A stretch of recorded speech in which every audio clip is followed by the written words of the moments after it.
Donald Trump was found liable for sexual assault. Mr. Trump raped her. During a forceful and energetic speech in Detroit, Michigan yesterday, President Biden took off the gloves with the most devastating and fact-based attack on Donald Trump that we've seen yet. But before we unpack all that, if you end up liking this video and you want to support the channel, please be sure to hit the like, subscribe, and alert bells before you go. All right, friends, we have several clips to talk about in this video. Yesterday's speech in Detroit, Michigan was about 45 minutes long, and it was quite possibly the president's best public outing since the State of the Union. Okay, it was one of his best, such that even those who have been publicly calling on the president to step down or publicly questioning whether or not he should be the candidate are widely celebrating the performance, right? On Twitter, on social media, and on mainstream legacy media as well. That's how good it was.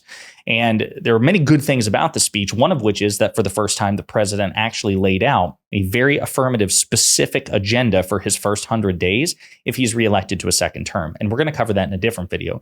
In this video, I want to focus on the aggressive rhetoric that he uses and a devastating, fact-based, and long overdue attack on Donald Trump. We're going to play the clip and unpack it together. We're going to say who he is, what he intends to do. Folks, Donald Trump is a convicted criminal.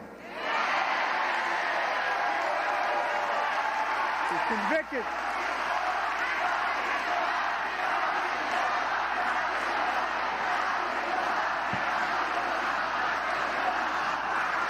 He was convicted by a jury of his peers of 34 felonies for paying hush money to a porn star and hiding from voters in 2016. Donald Trump was found liable for sexual assault by a judge who told us not to be fooled by Trump's brushing it off. Here's what the judge wrote, quote, the judge in that case wrote, Mr. Trump attempt to minimize sexual abuse, finding it frivolous. Mr. Trump raped her. No, I mean, it's the judge's language, not mine. He raped her. As many people understand the word rape.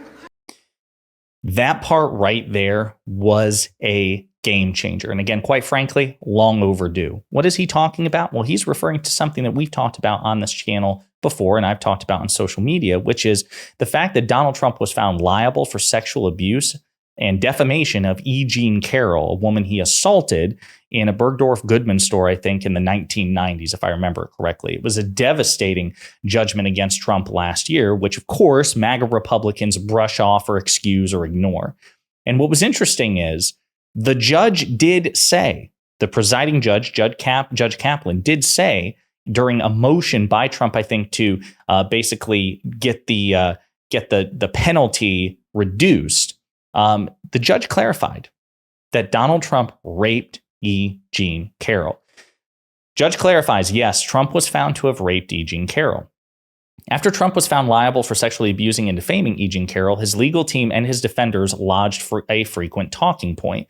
Despite Carroll's claims that Trump raped her, they noted the jury stopped short of saying he committed that particular offense. Instead, jurors opted for a second option, sexual abuse. Quote, this is a rape claim. This was a rape case all along, and the jury rejected that, made other findings, said Trump's lawyer. A judge has now clarified that this is basically a legal distinction without a real-world difference. He says what the jury found Trump did was, in fact, rape, as commonly understood. The filing from Judge Lewis Kaplan came as Trump's attorneys have sought a new trial and have argued that the jury's $5 million verdict against Trump in the civil suit was excessive. The reason, they argue, was that the sexual abuse could be limited as the groping of a victim's breasts. Kaplan roundly rejected Trump's motion, calling that argument entirely unpersuasive. This is the damning quote. Quote, the finding that Ms. Carroll failed to prove that she was raped within the meaning of the New York penal law does not mean that she failed to prove that Mr. Trump raped her as many people commonly understood the word rape. Quote, indeed, as the evidence at trial recounted below makes clear, the jury found that Mr. Trump did, in fact, exactly that. Kaplan said that the New York's legal definition of rape is far narrower than the word is understood in common modern parlance. So let's be clear here. What President Biden said about Donald Trump is factually the case according to a sitting judge presiding over the case. That the sexual abuse is a distinction without a real world difference. They couldn't prove the case to a criminal satisfaction because of the New York Penal Code's very, very specific and narrow definition of rape. But as that word is commonly understood by 330 million people in the United States, that is precisely what Donald Trump did according to the evidence and the jury. That is devastating. With Donald Trump, people have been too willing to not call him for what he is, including the phrase convicted felon. Do you remember how MAGA Republicans were so triggered after Donald Trump's 34 criminal felony convictions that people would refer to him that way? How dare you? He's a former president. That's not right. That's uncivil. Setting aside the fact that Donald Trump is the least civil politician in modern U.S. history who has radically warped our understandings of civility, who has transformed, who has mutated the Republican Party into a vehicle of unparalleled incivility. My God, you have sitting Republican congresspeople like Marjorie Taylor Greene repeatedly referring to the entire Democratic Party as a party of pedophiles and groomers. That is within that party. The incivility that we see in modern politics is predominantly, overwhelmingly metastasizing within the Republican Party. And the rest of us who oppose Donald Trump, we very often keep our gloves on. We treat Trump with a civility and respect that he quite frankly doesn't deserve and that the facts contradict. This is excellent that President Biden is referring to him for precisely for what he is. A convicted felon, an adjudicated fraudster, and yes, an adjudicated rapist, according to the presiding judge. As a matter of fact, Democrats should be saying this loudly and more consistently, and should have been doing it loudly and more consistently since the judgment. Imagine if the shoe was on the other foot. Imagine that it had been Joe Biden convicted on 34 felony counts and found liable for sexual abuse and defamation, such that the presiding judge said that he raped somebody. Would Republicans, would MAGA Republicans, would Fox News pundits, would people on the right be mincing their words? Of course not. So why the hell are we obligated to? We're not. We should reject forcefully, aggressively the asymmetry. As a matter of fact, I saw this on the Public Notice Substack, which is led in part, at least by Aaron Rupar. And he interviewed Jennifer Mercesia, probably butchered that name. She is a political science professor at Texas A&M, and she authored a book called Demagogue for President, the Rhetorical Genius of Donald Trump.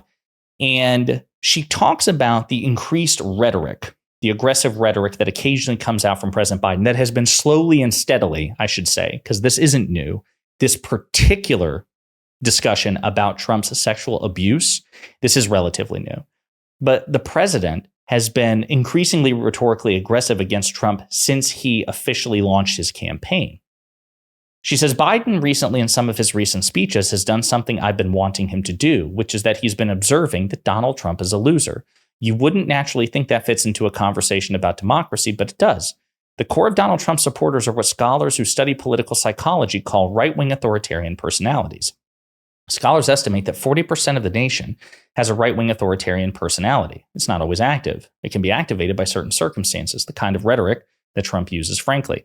Since 2016, scholars have found that when they give Trump supporters the right-wing authoritarian questionnaire, they find a high correlation among these people.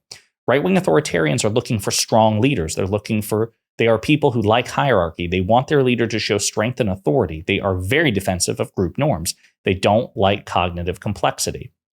And so what she's talking about is that Donald Trump is activating this latent part of 40% of the population, which really resonates with strongman personalities. But this is what she says.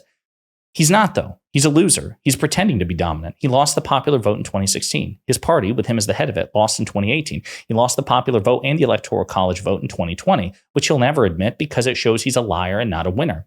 His party lost again in 2022. She also skipped over 2021, the Senate runoff elections in Georgia, a red state. They lost both. Okay. His party lost again in 2022. Donald Trump is a lifelong loser, but he won't ever admit it. When Biden calls him out for being a loser, it absolutely attacks the central characteristic of that those right-wing authoritarians are looking for, which is a strong leader who can take care of the chaos. The point is, there is scholarship from reputable scholars, both nationally and internationally, that this kind of aggressive rhetoric attacking these very fragile, hypocritical, snowflake authoritarians like Donald Trump, like MAGA leaders, is actually very useful. And that's why I don't think it should just be President Biden. President Biden should have done it sooner, more consistently, but so should the rest of us. Donald Trump is a loser. He is a snowflake. Yes, he's dangerous in his own ways. Like, these things aren't mutually exclusive because he is so hypocritical, so fragile, so malignantly narcissistic, and he's at the head of the biggest and most dangerous cult in American politics. It is something to take seriously, but he is stupid. He is cognitively impaired, according to many of his own supporters. He lacks the support of many of his own supporters, people who know him best. He has never been popular. That guy never cracked even 50% when he was president in terms of approval rating. He has been less popular than Hillary Clinton. He was less popular than Joe Biden, and maybe that'll change by the time of this upcoming election. But right now, Donald Trump is a loser. He is a convicted felon. He is an adjudicated fraudster. And yes, he is an adjudicated rapist. And it is very, very, very, very good that we call him that. Let me know what you think in the comments.